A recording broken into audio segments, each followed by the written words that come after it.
Okay, good morning for fuck's sake. I'm Dr. Cari and I'm here with nurse Jasen Brooks. And he and him, his pronouns, I'm she, her, because we're going to talk about that today, by the way. And you identify as a human, an RN, a nursing professor, ethical non-monogamist, queer, gay, cat dad. Yep. Did I get it all? Those are my major identifiers, yes. Okay, I love that. So let's talk about first you as a human. Yeah. So you identify as queer. Yes. What does that mean to you? So this has been a journey in my lifetime because I come from a generation where the Q word was a slur.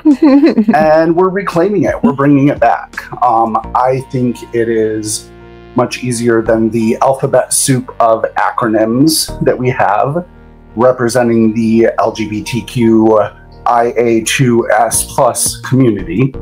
So queer is an easier way to identify. It doesn't connotate sex, identity. It's an inclusive umbrella term. And it's not as outing as telling somebody what your sexual orientation is or your gender identity is. So queer could be either gender or sexuality. It's just defining you as like not being a cisgender, vanilla, hetero. Yeah. Okay. You know, and people are like, what do you mean you're not heteronormative? Like the terminology gets people all caught up and I'm like, I'm queer. Do you understand that? Like I'm different. That's okay. So yeah. Yeah. I like it because it's a fun word too. Yeah. And you're right. It just kind of distills everything down to, I'm different. And then that's a label that then you can take the conversation from there and dive into other things. It invites people, if they're interested, to ask more. And if not, that's okay. That can be the identifier. So, because are there some people that are like, oh, you're queer, I don't want to talk to you? I mean, in my lifetime, I've experienced that or felt like the palpable change in tone and body posture and like, oh. Or, like, you learn to recognize this when you see it in your lifetime, but there are other people that are like, okay, I don't know what that means. I would just be like, oh, I'm curious. Yeah. Because you just opened a Pandora's box of, I need to know more about what that label means. Yeah. And like, if we could be better as humans at just going, I don't know what that means. And can you, in a respectful way, approach it and say, can you tell me what that means? What meaning does that have to you? I mean, we use different words to mean different things in different dialects and different languages. Right. Ask. It's so simple. And so if people come back at you in a disrespectful way, what's an example of that? So I worked with a coworker in a former job who was very dismissive of my identity. Not just my personal identity, but my identity as a nurse. And, you know, multiple problems there. Like, I have the license. I don't know what to tell you. But was very standoffish, did not want me to apply for higher level positions, was microaggressive in my interviews, whereas other people were like, we think this is wonderful that you're a younger nurse and you want to like move up the ladder. And I was applying to be a nurse educator in an ICU and I'm like, I have 4 years experience. It's not a lot, but like I'm tech savvy. I know computer systems. Like I'm willing to teach people new technology. Like this is something I didn't know at the time, but would be one of my drives and passions in my profession to be like, we can learn from younger generations and they can learn from us. It's an exchange. But funnily enough, I took care of his mother-in-law as a patient. Did not know that that was the relationship until she shared it with me and was like, I can't wait to tell my son-in-law what a wonderful nurse you are. like, oh, if you only knew. I'm like, well, thank you so much, and it's been a pleasure. I can't wait for you to tell him too. Make sure to use my name.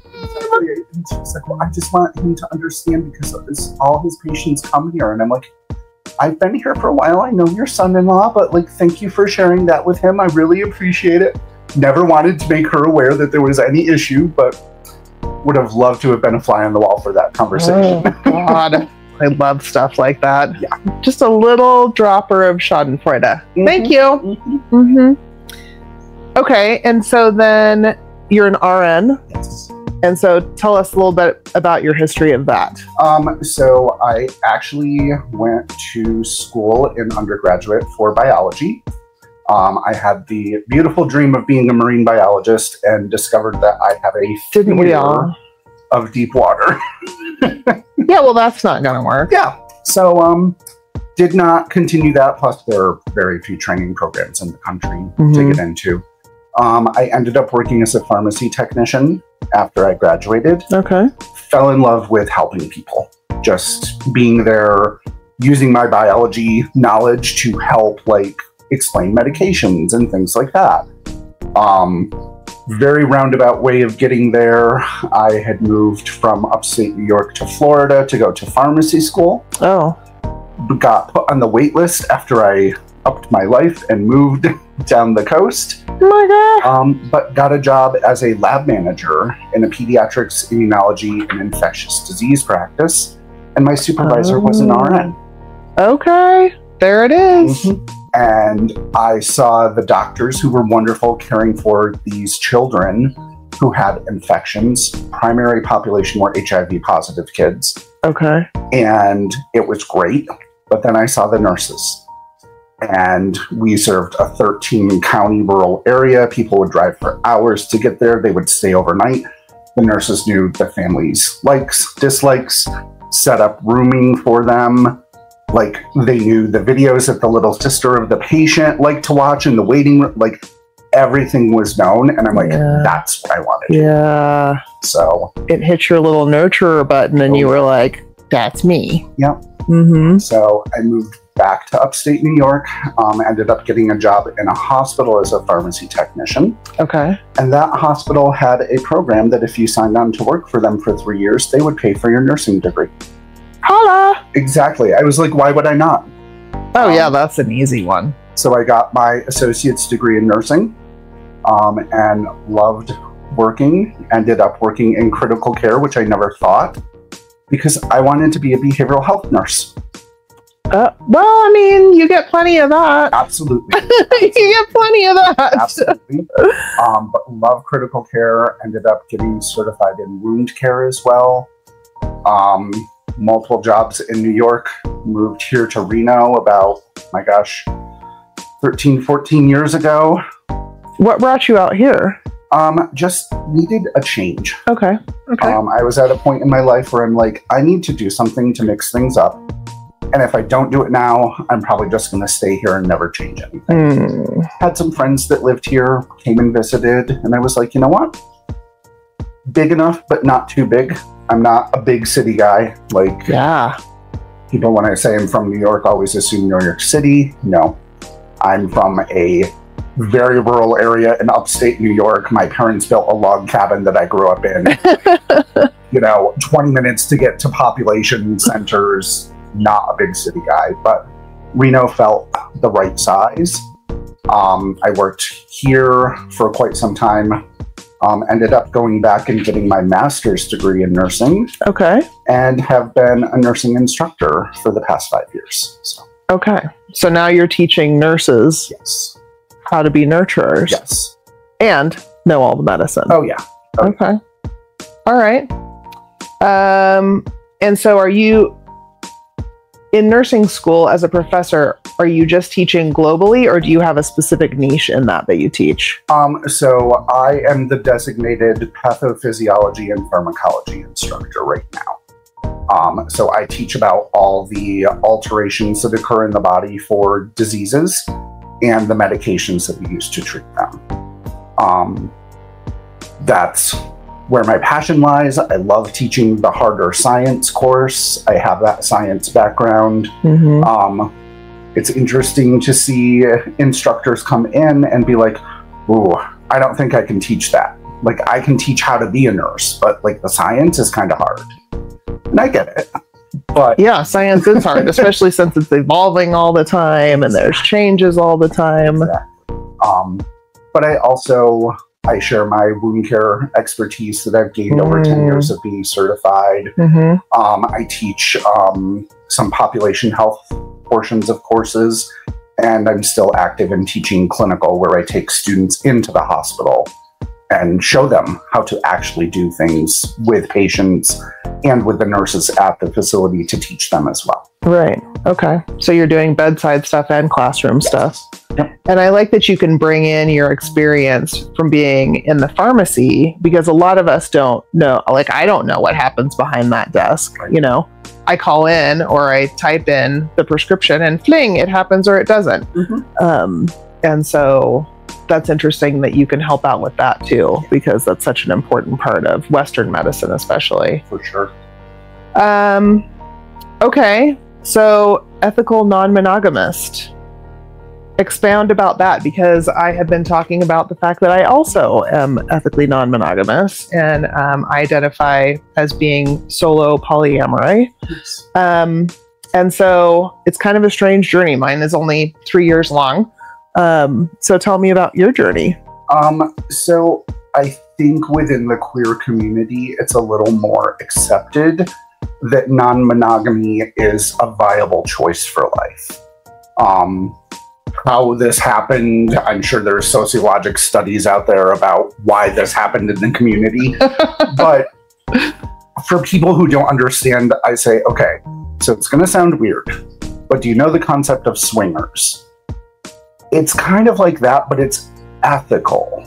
Right. The people involved agree to the arrangement that they make, and their adult interactions and relationships are theirs to choose.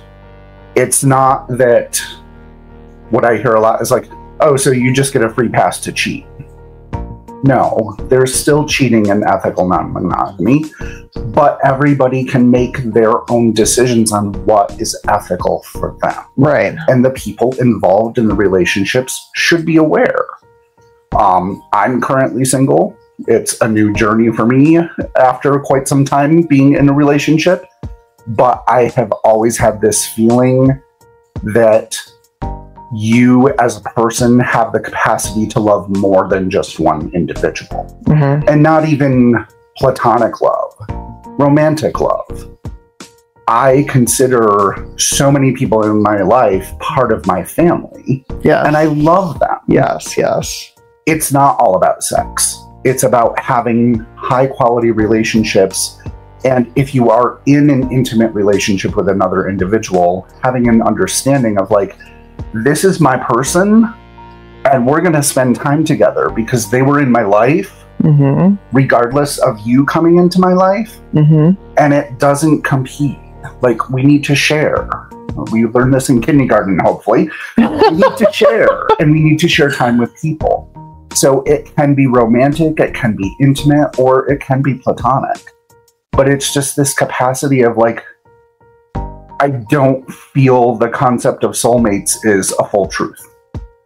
I think the human soul has the capacity to have soulmates. Yeah, that's what I was going to say, is it's not just necessarily two. I mean, because I had a crazy, obviously non-sexual, but very, very intimate relationship with my dad. Like, we knew everything about each other. We shared so many things.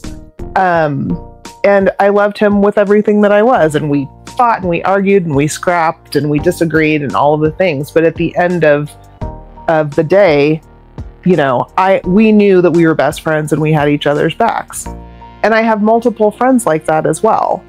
And I agree that, you know, I would have to say I disagree with the swinger thing. I do think that that is ethical non-monogamy, or can be. Because as long as you are swinging and you are with your partner, regardless of what those rules and regulations are that you set up, that's ethical. Like your partner is often right next to you, or setting up the date or on the date with you. And so you're right, though, like under E&M, you can totally cheat because you set up these boundaries and you set up these expectations and anticipations. And then if somebody blows it, it's like cheating. And you don't blow that off as like, oh, well, we're E&M. That's not part of E&M.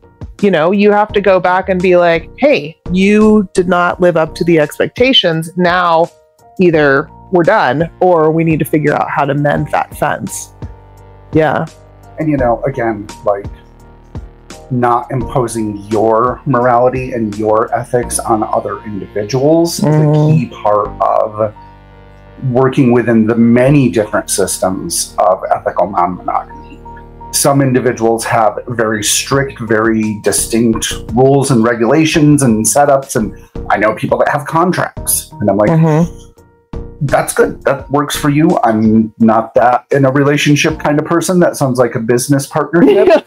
But if it works for you, there's nothing wrong with it. Exactly. And you're right. There's nothing wrong with swinging. I think when I explain it, like it's that concept of maybe mid-century swinging where it was very misogynistic and like wife swap and that kind of stuff, which is, but I think that there is absolutely room for everybody in the umbrella of ethical non-monogamy to make their decisions as long as they're not harming other people. So, right. I cringe and kind of withdraw when people say we're in a don't ask, don't tell situation, only because like that means I have no assurance that their other partner or partners have any idea of what's going on. And I think that is fraught with the possibility of cheating. But I've had people swear like, nope, me and my partner just like, we tell each other we're going on dates. We tell each other like if we're going to get romantic with somebody, but that's it. And oftentimes it's because the men don't want to know.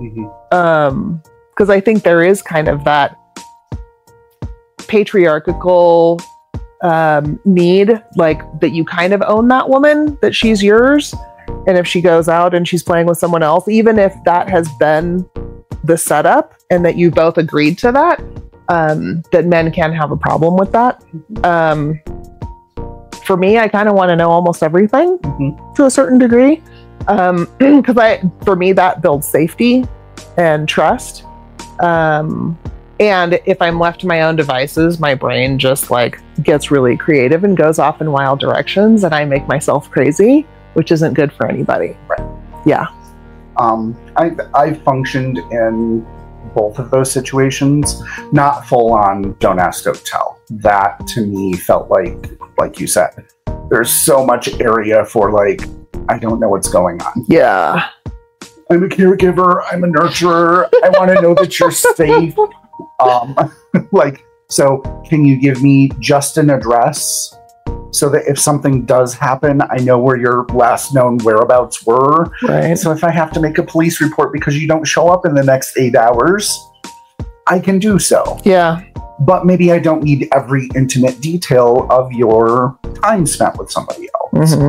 But there are other times where I'm like, oh, that's kind of spicy and nice, and let's talk about that. So I think it is also the flexibility, as we should have in any relationship, to change those rules mutually. Or say, like, past experience, hey, I know this person. They're a mutual friend. I trust them. Carte blanche. Like, no problem. We don't have to worry about anything. Nothing's going to happen that's going to destroy the world. Yeah. But, like, you're meeting somebody new. Now, Mama Bear is here and wants to make sure that you're safe. Hackles are up. Yeah, I get that.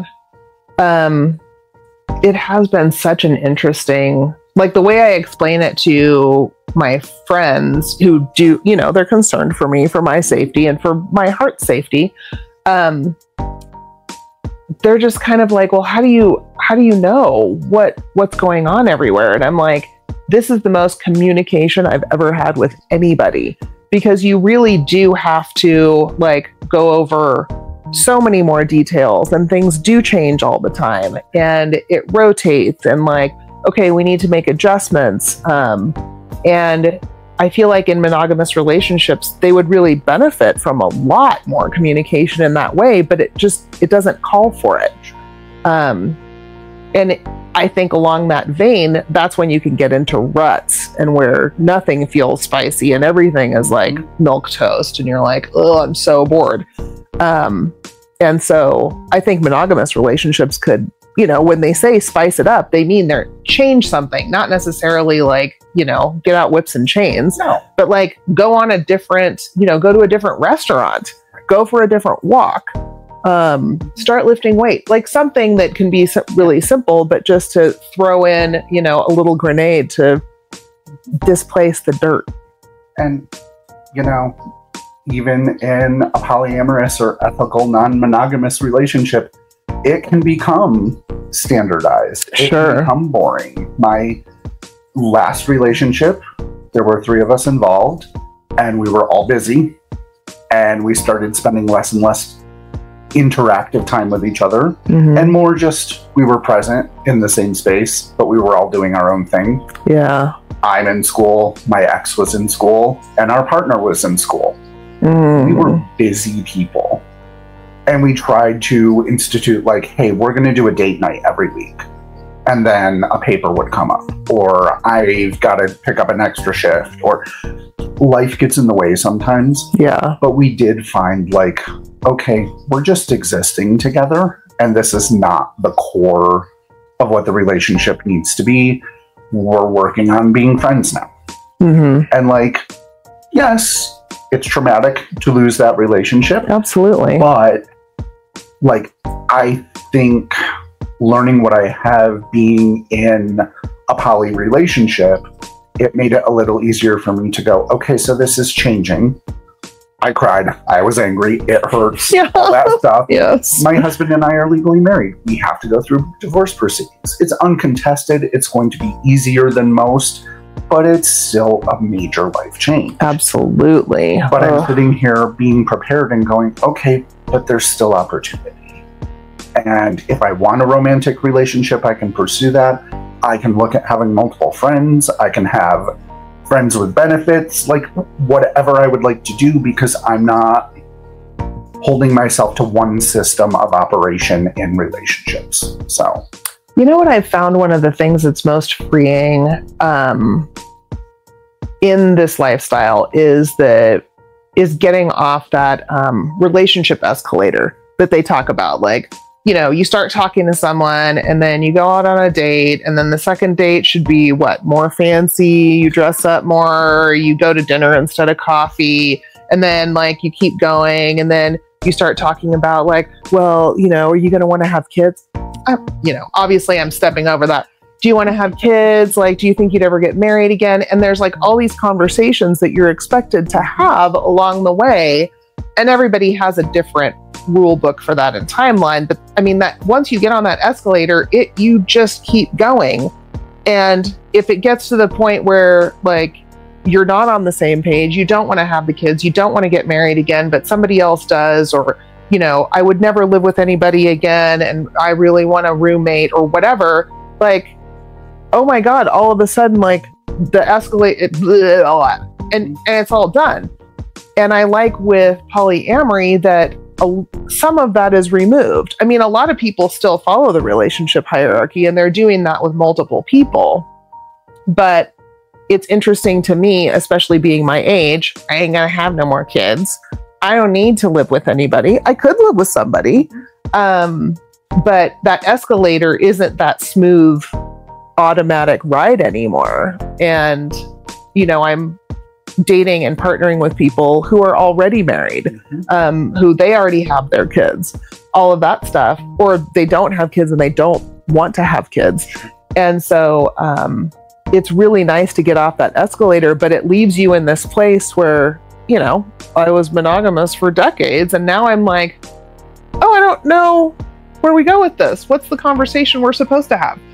And essentially the conversation is whatever you want it to be, whatever is important to the two of you. And it actually doesn't matter what they're doing or what you're doing with the other people. It's just, this is my relationship with this person. And I feel like that is so freeing to not have that crux of society. Like, this is what you do. First date, second date, third date, fourth, Right. Let's go on a weekend getaway. Maybe we're not doing that. Maybe we can't do that. And so, that escalator just kind of gets blown up. Well, and it's nice to be able to sit there and go, okay, so maybe my relationship with this individual is just coffee dates. Mm-hmm. And that's all we need from each other. And that's enough for that interaction.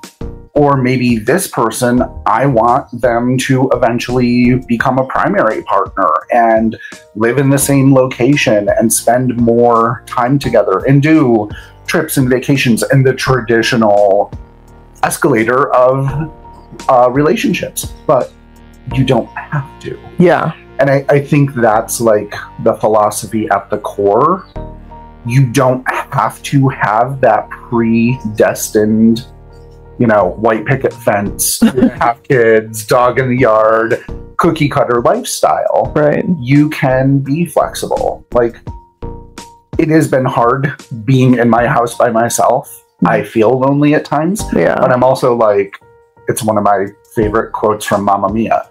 I don't have a middle-aged postmenopausal man telling me what they need or need to do.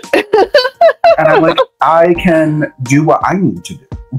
And I don't have that concern about, well, is that going to impact somebody else who's living in my house? Because it's me and my cats, and that's okay.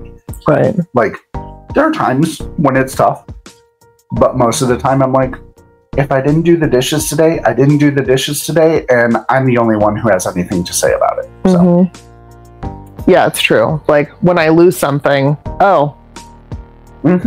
nobody else came to get it. Mm-hmm. Nobody misplaced it. Mm-hmm. Oh, it's all me.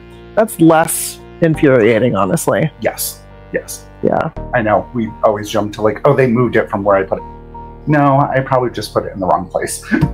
Yeah, it's really odd. The last time I was on this couch doing an interview, my partner Vegas was sitting over there and he was using a handheld microphone instead of these gizmos.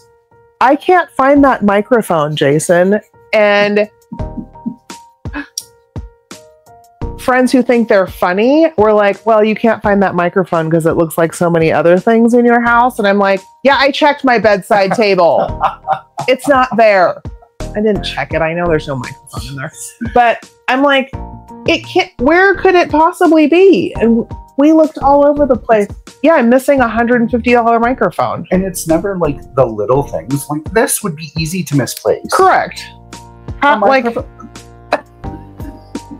don't understand. I mean, I have rifled through this entire place, and so did they, and I had my kid do it. I think it's in his car. I think he threw it in his bag, and it's in his car, and he'll find it sometime next week, and then it won't be my fault. But I hope. Like, this is really weird. Where the hell is the microphone? Right. Anyways, oh my God. So do you think you got to your E&M adventure just naturally? Like, that's kind of how the river was flowing? So I actually started in E&M when I was 21. Oh, wow. Yeah. It was my third significant romantic relationship in my life and my first gay relationship. And when we were talking about what was going on, because first gay relationship, very traumatic, and my partner was like, look, so this is how I operate. Like, I know this is all new for you, but I would like us to get to that point at some point, if we can. Oh. And I was like, wait, you can do that? Yeah. Like, I mean, again, like, log cabin in the middle of nowhere. I did not have exposure to these things other than what you saw in the media in the 80s. And that wasn't positive. So, absolutely not. Yeah. Talking to someone and going, oh, this is a thing? Okay. Like, it took me a while because I had to overcome that ingrained, like, 2 people. I mean, it was hard enough to be gay. Right. And then it's like, okay, but it's only 2 people in a relationship. And I'm like, but isn't that wrong? And my partner was like, who says it's wrong? Wrong and dirty and disgusting. Exactly. And yeah. You know, I'm like, I'm already going to hell because I'm gay. I might as well have fun on the way. Bring your best friends with you. It took me a few years to really get comfortable with it. And then I was like, oh, like this really resonates with me as a person. Like, yeah, why? Why did anybody think that you can only love one person that intensely and deeply? I'm like, there are all these people in my life who have been here for so many significant things, and I care about them and I love them. It's okay to say that. Mm-hmm. It's okay to say, like, I have 2 people now who are my brother and sister because they have been there with me through thick and thin. They live in other parts of the country. If we talk, it's like no time has passed. Right. Yeah. Those are significant relationships and they need to be honored. And that's why I give them brother and sister titles, because they are my family. They are significant. Oh yeah.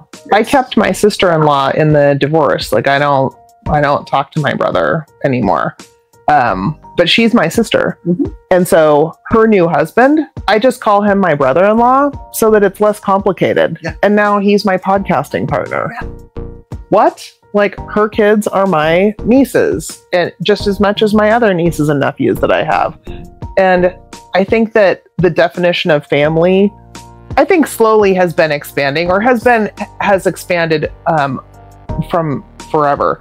But I'm glad that we're talking about it now. That and that includes romantic relationships. It includes platonic relationships, and I love that you can have so much family. I typically call it my village. Mm-hmm. But that does include people that I am genetically related to, and people that I absolutely am not. I don't look anything like them. And so I think that's beautiful, but I think it isn't something that you're taught as kids. Like, this is the definition of family and this is how we're going to keep it. And family is everything. And that definition of family starts expanding and including other people. And you're like, oh yeah, family is everything, but it's what you label as family for yourself.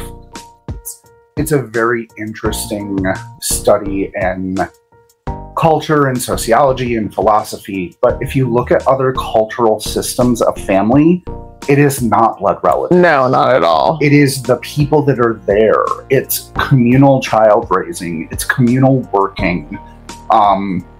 You hear about these huge family groups. And when you really talk to somebody and they're like, well, they're not really my cousin. Yeah. They're not really my aunt. Like, even for me, I grew up calling a really good friend of my grandmother's my aunt. Yes. I have lots of those. They went to school together. They've spent their life together. It was just easier for me. They said, oh, you just call her Aunt Leah. I accepted it. Yeah. I didn't know. There's no reason not to. Your sister or... No, that was just Aunt Leah. Mm-hmm. And that was the way it was. And we look at other cultures and it's like, no, like... there's been discussion over the live action movie Lilo and Stitch, and I'm like, why would a neighbor not help those 2 young women survive in life? And in Polynesian culture, it is a family and a village. Like, you don't just belong to your blood relationships, you belong to everybody, and everybody pitches in and helps. I think things would be better if we had more of that. I feel like that's, and honestly, I feel like that's the crux of a lot of our politics right now, is that people are feeling this really strong individualism and nationalism. And the world is just getting smaller and smaller and smaller at a time that, hello, you can get your information all over the world immediately, right? And so what is happening with that? Why do we not understand that by helping our neighbors, the people around us that we are not genetically related to, or do not look like us, or do not think like us, by them being healthy and happy and supported and secure, it helps us back. And so by you just protecting yours and your own and walling off everybody else and not caring about what's going on out there, you're destroying your own safety and security and happiness. Because if the people around you in your general community aren't doing well, if other countries, if other cultures are not doing well, it affects you eventually. It's not a trickle down or trickle up. Like, we're all just mushing around together, and we need to keep that pool as healthy and clean and safe and secure as we can. And I don't get how most of the world is just getting super small and narrow and tight. And that just does not make any sense to me at all. And I to some extent, I can understand the initial response of like feeling threatened by new situations, feeling threatened by instability in the world. Like, okay, yep, I got to take care of me. But then it's like, but am I going to sit here and watch that person over there struggle if I can do something to help them? Like, everybody's struggling. But like, how much? Right. I say this all the time. This is not the oppression Olympics. Nobody's struggle needs to be compared to other people's struggles. We're all having them. And if we have the capacity to help somebody succeed, they're probably going to turn around and help us succeed somehow. Like, it's kind of quid pro quo, which isn't always great, but like, that's how life persists. Like, if you have a wounded member of your group, you help them or they die. Like, and your numbers are down. Yeah. And whatever they brought to the team is now gone. Right. And so it does not behoove us to let that happen. And I feel like that's very much where we're headed very rapidly. I think, some people have been feeling that for a really long time. But now it is in full acceleration, and it's just making me really sad. Just the fracturing and the pulling apart and the turning your back. Because that's not going to go well for anybody.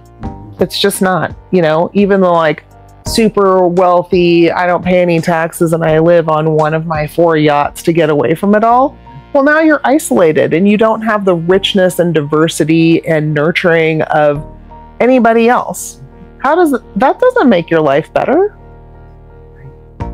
Having lived in a situation where I grew up very isolated, I was an only child for a long time. There were no other grandkids or cousins for like 16 years of my life. Oh God. I was the kid in the family. And like, everything was on me, and that's a whole therapy unpacking thing. But living in a very conservative upbringing, I wasn't exposed to things. And then when I started seeing, oh, there's other stuff out here than the 3 television channels I had as a kid. And like, I moved to a larger city to go to school, and I met different people, and I was like, oh, okay, this could be a thing. Like this TV show. You're not like what the news said. You're a real person. Huh. Isn't that neat that I've been lied to for my entire childhood or haven't been told everything? Right.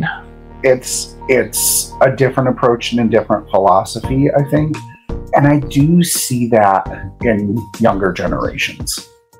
I've been teaching different aspects of inequitable healthcare in nursing school. And every semester I teach it, I see less eye rolls. And I get more students going, why are you teaching this? We know this already. I'm like, that's the best. Thank you. Please remove that portion from my course. If I don't have to teach it anymore, that'd be wonderful. But I still want to teach it because there may be that person that hasn't had that experience. Absolutely. Because not everybody is coming in from a progressive standpoint, right? But I love that half the class would be like, this is my time to go make a sandwich. Exactly. Yeah. Like, I can see the like waning engagement and the like, yep, we've heard this before. Okay. Is there something new here, Professor Brooks? Probably not. And I'm glad you feel that way. Okay. Well, give us a little synopsis of that though. Like what does that class look like? So I do a guest lecture in one of the theory courses. on LGBTQ plus healthcare. And I just talk about like how we address people, how we accept identity. It's so simple. It's so easy. You just ask. Like, I have a slide that says, you just ask. As nurses, we ask all sorts of really, really intimate things. Bowel movements, bladder habits. What does this part of your body look like? Do you have a rash? You know, what's that smell? Does it? Yeah. Right? But we can't ask how you would like to be addressed as I work with you today. Mm-hmm. I don't care what your chart says your name is. If you want to be called Bleeblorg today, I will call you Bleeblorg if that makes you happy. I'll write it on your whiteboard. I'll tell everybody else that that's how you want to be identified today. If it's not harming you, what difference does it make? It doesn't harm you or me. Exactly. Frankly. You know, so I talk about that. I talk about just asking. And the other big salient point to take home is you don't have to know everything. You have to be open to learning.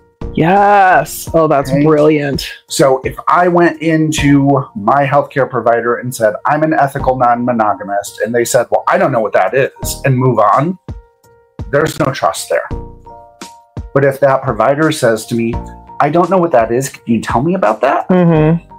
Cool. Yeah. Here we go. Exactly. This person is actually interested because, believe it or not, your relationships have an effect on your health outcomes. Just a little bit. A little bit. Yeah. Like, what you do with 99% of your time. Yeah. And then just being like, if you can talk about those embarrassing body things, you can talk about a relationship with a patient. Yeah. Why should the poop talk be easier than pronouns? Seriously. And I'm like, I get it. It can be a little off-putting when you're talking to an older individual who may remind you of your grandparent about their sex habits. I get that. That might not be a comfortable conversation the first time, but you got to get comfortable. You got to make this normal. Well, and honestly, I'm hoping, that people will see that that's part of their health and wellness, especially as we age, and that they will feel comfortable coming to talk to me about that. Like, I got no judgment. I don't actually care what you're doing, but it does make a difference as to whether or not you're healthy in your brain and your body. And so, like, come tell me about that. I'm not here to tell you you're doing something wrong or you're doing it all right. It's more just like, do you have questions? Do you want to explore? Do you not understand why your body is feeling the way it is? Do you want it to feel a different way? Did you used to have something that's gone now, or vice versa? Are you seeking something different? And that's such a huge part. I mean, sex starts with skin and the brain, our two biggest organs. Let's get started on that, for Pete's sake, And so I love that your students are being like, yeah, we don't. But, there's 2 or 3 people who are going, I'm sorry, what? Right. What's happening? Right. Or they're thinking, yeah, I'm not doing that. I'm going to go by the chart, and your name is John, and you're a man, and that's what we're doing today. And it's like, John might be in a sundress and be Juanita today and feel super pretty. And that's where we're going to go today. He might have been a man yesterday. Well, she showed up today feeling fierce and feminine. So do that. Right. It doesn't hurt. Well, and here's the thing that I say. If you can't do this, you should not be caring for those patients. Yeah, that's so true. I don't know what you should be doing in healthcare. I hate to say you shouldn't be in healthcare, but you probably shouldn't. I give the example. I had to care for a patient who was very, very clearly a neo-Nazi. Yeah, been there. And I was in a very uncomfortable situation with that patient. And I went to the supervisor and I was like, you're really going to have me work with this patient? And she looked at me and said, well, Jason, the other 2 available staff members are Black. So you have the likelihood of a little more time before things are used against you. Right. It took about 5 minutes. I'm not hiding in plain sight at all about my queerness. I don't hold it in anymore, but I get it. But I had to do my job. I had to care for this individual because they needed care, and I'm part of that system. I didn't have to take abuse. I stood up for myself. We rotated out doing the care frequently with other individuals so that we could all have a break because it gets exhausting. It is exhausting and painful. This person deserved to get the opportunity to have a good health outcome, and this happened to be in a mental health facility. If we allow that good health outcome to occur, maybe some of the behaviors would lessen, and it might be a better situation for everybody. Right. You get to plant seeds and give them an alternate experience, right? Yes. And so, yes, I have taken care of my share of people who have swastikas tattooed on themselves. And I go walking in there and the nurse is all, oh God, why did you sign? And I'm like, I didn't know till I walked in, right? It's not like it's on their chart. Yeah. And so then it's just this tense, like they can see my eyes wandering and taking in the curtains of where I just arrived. And then it's kind of up to the two of us to figure out if we're going to be okay. And I try to come at it like, I don't know when you got that tattoo. Maybe you need it removed. Maybe you hate it. Maybe you hate me. But like, let's go in as patient and physician and see if we can make this work. Some of them have been outrageous and unpleasant and unmanageable. And I've just been like, well, you're just going to have to check out and check back in. And they're like, just give me another doctor. And I'm like, no. So that is not how it works. You have been medically assessed to not have an acute, like, emergency situation right now, even though you're in the emergency department. Most people there don't actually have emergencies. And so I'm like, you've been assessed. And if you don't want me to be your physician, you can leave and check back in and hope that I don't pick up your chart again, because I will. I've been fired by other Black people because they don't trust me to take care of them. And I'm like, oh my gosh, do you not trust has it come down to you don't trust yourself? And I am a reflection of you. And that's why we have this problem. And I think it ends up being this, like, I pity them, you know, like, sure, I'm angry and I'm pissed off, but I also pity them because I'm like, you're walking around in your life with this self-esteem and confidence that is so in the shitter that you don't even trust me to take care of you because I reflect you back to yourself. You can also go sit in the lobby again and hope that I don't pick up your chart. But yeah, like, I think we go into it, let's be friendly, let's be collaborative, let's take care of the health needs at hand and make sure that you get the best care that you can, as long as it is a safe place for me to do that and that you're not abusive. Exactly. That's easy. Yep. And I feel like, you know, you take that on the streets too, when you're not in your professional capacity. So, that's such an interesting thing, but you're right with the exhaustion of, like, taking care of somebody that is contentious and is throwing it in your face. And it's like, I'm here. I've told people before so many times, I'm like, we're here to help you and serve you, but we're not here to be abused. Yeah. And that's usually what I say right before I leave and put us in a 20-minute timeout. And I'll leave because I'm about to say something a whole lot worse than that. And I'll go out and I'll put in orders and, like, I'll make sure, like, the nurses and the techs know what's going on. Like, we're in a timeout, but this is what the health plan is, right? We're going to care for them. But also, I'm not going back in there until I absolutely have to, because we need a timeout from each other. I think people hopefully expect healthcare workers to provide some nurturing, to provide some comfort. That's part of our job. My primary job is to keep you safe. Right. Okay? That is what I will do at a minimum if you are not respectful, if you are argumentative, if you are abusive. I will come in, I will assess your safety, I will give you your medications when it's appropriate, I will make sure that all the safety measures are followed to the best of my ability, but I don't have to be friendly. No. Regardless of what any survey says. I, as a person, do not have to be friendly towards you. You're not my friend. You're somebody I'm working with. If you, however, treat me like a human being, you will get this Jasen. Yes! You will get the Jasen who, when I have 5 minutes, will come in and be like, okay, so tell me about something. Like, I want to know you. We're spending 12 to 13 hours together in a regular shift in the hospital. I want to know who I'm working with. I want to know what, like, your passion is. Why do you want to get better? Because I'm going to use that to help you get better. Mm-hmm. Like, we say it in nursing school all the time. Talk about pets. Talk about vacations. Watch it with food, because if they can't eat while they're in the hospital and we talk about food, that's kind of a cruel situation. Yeah.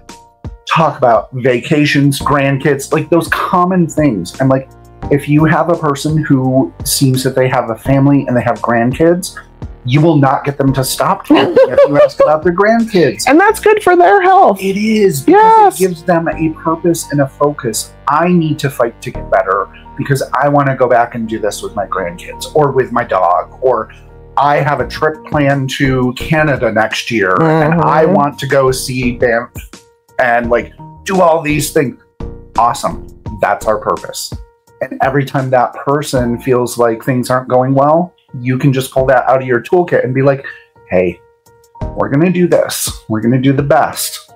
It's not a great situation. I know this is going to be uncomfortable. This is going to be painful, but we're working to get you back to see your grandkids. Yeah. Okay? Canada awaits you. Exactly. Focus. Like, whatever it may be, it might just be that they just want to go home and be in their own space. To get you home, we need to do these things. Okay? That's our goal. I don't need to come and talk to you about the patho or the medications or all that. I want to, but if you're not prepared for it, yes, that's okay. We can just say, we're going to get you home. That might be the goal. It really isn't about like, cure this disease or treat this thing. What does the person value that we can use to motivate them to make changes? We're actually manipulators. That's a perfect way of putting it. But not negatively. Right. It's we're life coaching. We're moving people in positive directions if we can, and we're using that information that we get from having casual conversation to motivate our patients to help make changes. I mean, manipulation has gotten a bad rap. It totally is manipulation, but I think in the most positive, altruistic way, right? Like, I need to know what makes you tick so that I can use that for our relationship to go forward, for you to get better. You know, whatever your goal is, whatever you've set that, let's row this boat together. Because man, if you're just fighting with each other, it does not work. Or you've got somebody who won't even put their paddle in the water. Like, I don't know. I just went whitewater rafting, you can tell. Yeah, you've got to be a team. And some of that is manipulation, whether it's coaching or cajoling or coercing or any of those things. But you're doing it in the best manner and the best light, you know, working towards getting things improved. I love that. You wanted to give a shout out to Orvis Nursing School. Yeah, absolutely. Just to put that little plug out there, last year we were the #1 nursing school in the country with our nursing NCLEX boards pass rate. Orvis, get it with your NCLEX. Exactly. We're waiting to see the results from our most recent graduating class, but I love what I do. I love teaching. I worked it out working in ICU. I would see about 2 patients every shift, work about 3 shifts a week. That comes out to about 300 patients a year. Okay. I now see 300 students who have a minimum capacity to see 300 patients a year. I multiplied my impact in healthcare exponentially. And I love doing this. I love seeing my students grow to become nurses that are wonderful. Sorry, like, it filled my soul when the bedside was hurting. And it's been such an amazing journey and so wonderful to like go into healthcare facilities now and be like, you were my student and you were my student. Yes. Oh my gosh, I'm affecting all these patients. Like, that's kind of egotistical, but like, you got to have a purpose. And my purpose. That's not egotistical. That's facts. Those are numbers. And you found a way to make medicine work for you in a system where it does not work for hardly anybody on any part of the equation. So I think that's a gorgeous thing. That's not egotistical. That's meaning that you know that you're bringing your specialty, your love, your nurturing, your passion and giving to thousands of people per year, not just 300. And that is going to just keep going. So yeah, get all choked up about that. It's like, it's so cool to feel like you have that level of impact. And I'm like, if just one of my students picks up this thing that I do, my job is done. Like, we can teach anybody to do skills. With enough practice, enough time, enough resources, people can learn how to do the skills. But learning how to care. Yes. Learning how to work with the patient who is not going to share with you because they just got the most devastating diagnosis of their life and they are crushed. How do you make an impact to improve that patient's life? Working with what feels like the antithesis of healthcare, but I think is the core. People at the end of their life. Oh, that's the most precious. Like, if I did go back to bedside nursing, I would go back into palliative care. Yeah. It's so valuable. It is so needed in our society. Again, other cultures have high value for this, and we're getting there, but it's so underutilized. We don't do enough training and education. I know that it's hard because we're in a mindset, especially in healthcare, of fixing the problem. Fix and save. But fix like, and save. Maybe we're all going to die. Yeah. And I don't want to die screaming. I want to die peacefully. Yes. Yeah. I think that's some of the most beauty and honor that you can bring to your own profession and the people that you're serving, is to make sure that when it's their time, you have dotted all the I's and crossed all of the T's, and they are comfortable and they're at peace and they're happy and they've accepted it and they're good to go. And I think one of the pinnacles of my entire life is being able to do that for my dad. And he was on hospice, and the whole family, like, oh my God, from Virginia to everywhere, was able to make it and were around, and he just took his last breath with all of us standing around him, and rainbows lit up the sky, and it was like, oh, Mike's okay now. Yeah. And he wasn't scared, and he wasn't uncomfortable, and that's because hospice set us up for success. And that is, it's one of the most glorious things you can give someone. It is the biggest gift. I mean, we put our pets down so that they don't have to experience all the pain and fear and everything surrounding whatever their disease process or injury is. And for people, we just flog them because we can, because medicine can. Like, I heard about this surgery and I heard about this medication and this procedure is something that I really want to do. Sometimes you just have to look back and be like, what I need to do is give this person some space and love and medication to just dial down all of the fear and the pain and just let them float up into the clouds. And I've done that for more people than I care to think about, because a lot of families and patients can't do it at home. It's too scary and it's too out of control and it's unwieldy, and people are like not acting right because it's a very dramatic time. And so unfortunately, sometimes they end up in the emergency department, which is the most chaotic place you could be. Like, you just walked into a tornado. And so I love it when the staff and I can make a plan with the patient, whoever came in with them, and just be like, we're going to lower the lights. You guys can play music if you want to. Sometimes we'll try to get you upstairs so it's a little less, of a circus tent. But sometimes, like, once you dial it back a couple notches, you'll go in, their vital signs are actually better. They look better. They're not so gray. You could just tell that they're breathing easier. Their family has calmed down. And because everybody's now like, okay, we've got a plan and this is the process.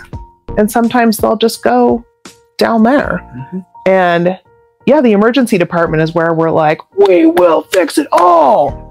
But sometimes the we will fix it all is like a little sedation, a little pain medication, a little lowering of the lights, a little close of the curtains and the door, and just give them a controlled space where they now feel safe to go. Yeah. Sometimes we can't alter the outcome, but we can make that outcome more palatable. Right. I don't think the general population realizes how much end-of-life care occurs not in an immediate fashion in the ICU. Right. People don't just up and die in a dramatic situation all the time.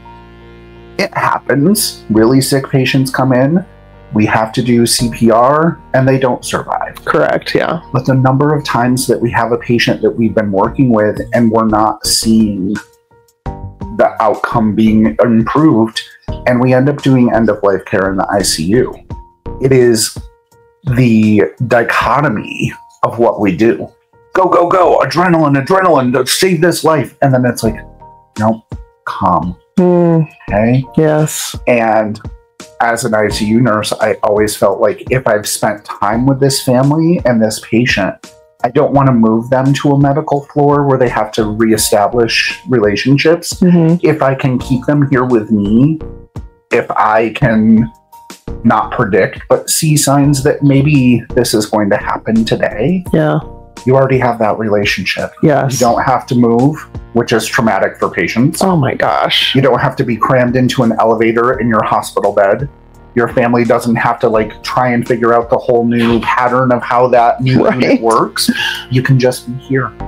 And you know what? You can close the door and pull the curtain, and you can do what you need to do, and we'll be there to facilitate you, because people who know how to save lives know how to facilitate the end of life as well. Yes.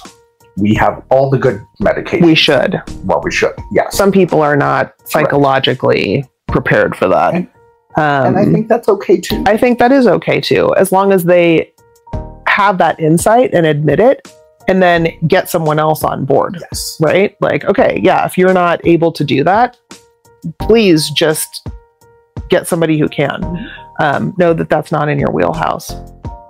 It's interesting. So of course everybody's doing the numbers and, crunching data. And you were talking about patient satisfaction scores. That could be a whole 3 hours of me ranting and cussing and probably throwing things and lighting it on fire. But the hospital data, they don't want people to die in the hospital. It makes your numbers look bad, right? And you have to report those things to Medicare and to insurance companies and all this stuff. Well, we have both worked at the center here where we have the second largest catchment area in the United States. Catchment area means geographically who is being flown and transported to your hospital. So the largest catchment area is the hospital in Tucson where I trained. The second one is Reno. I don't know what my problem is, but that means that people are coming from all over the place. We do Eastern Oregon, all to the Utah border, down to middle of Nevada and Eastern California. It's massive.